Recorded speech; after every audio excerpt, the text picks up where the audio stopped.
দেখে নিন দর্শক বন্ধুরা, পুরুলিয়ার থেকে এটা আসানসোল আছে ভায়া লাধুকা, কাশীপুর, আদ্রা, রঘুনাথপুর, সালতোরা, মেজিয়া, রানীগঞ্জ, পাঞ্জাবি মোড়, সেই লাইন হয়ে বাসের নাম আছে রাজ ট্রাভেলস। টাটা মোটরসের বডিতে রাজ ট্রাভেলস আছে বাসের নাম। এই সময় হল্ট করে দাঁড়িয়ে আছে।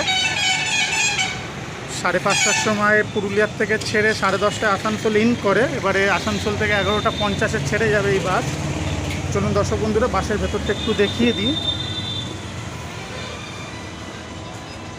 বাসের ভেতরের এটা কেবিন ঘর টাটা মোটরসের।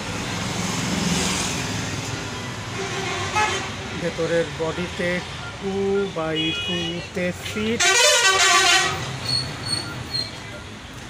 11:50-এ এই বাস আসানসোল থেকে রওনা হবে পুরুলিয়ার উদ্দেশ্যে। রাজ ট্রাভেলসের বাস।